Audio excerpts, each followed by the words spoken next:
ازيكم عاملين ايه؟ يا رب تكونوا بخير. النهاردة هنعمل مع بعض العدس البني او العدس بجبة، اكلة شعبية جميلة من اكلاتنا المصرية. لو اي حد فيكم عمل سيرش عن فوائد العدس البني هيعرف قد ايه هو صحي ومفيد. في نسب كويسة قوي من الالياف والفيتامينات والمعادن، وكمان يعتبر مصدر غني جدا بالبروتين، وعشان كده هو بديل ممتاز لكل الناس النباتيين اللي بيدوروا على مصدر غير حيواني للبروتين. يلا بينا نشوف هنعمل ايه. في زيت سخن هننزل ببصلة كبيرة متقطعة، هنقلبها لحد لما تدبل، وبعدين هننزل بمعلقة كبيرة من الثوم المفروم. هننزل بعد كده بلتر من عصير الطماطم الفريش، والملح والفلفل الاسود، ورشة كبيرة كده من الكمون. هنقلب كويس،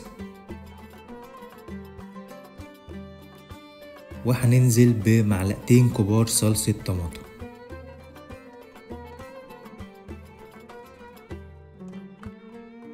هنزود مية لو احتاجنا، وهنسيب الصلصة بتاعتنا تتسبك حوالي ربع ساعة.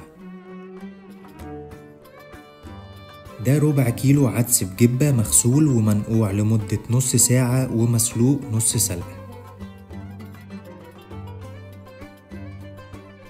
هنقلبه كويس مع الصلصة، وهنوطي النار وهنسيبه لمدة تلت ساعة.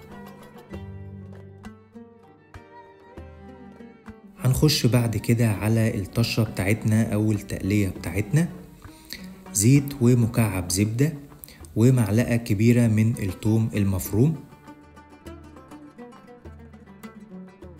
هنقلب الثوم كويس، وهننزل بعد كده بمعلقة كبيرة من الكزبرة الناشفة.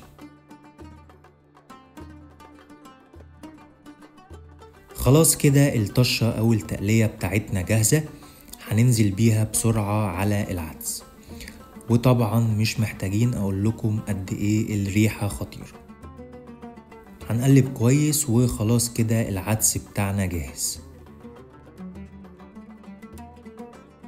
مفيش أسهل من كده ومفيش أحلى من كده، وزي ما قلتلكوا مفيد وصحي، والأهم من كل ده إنه مش مكلف نهائي.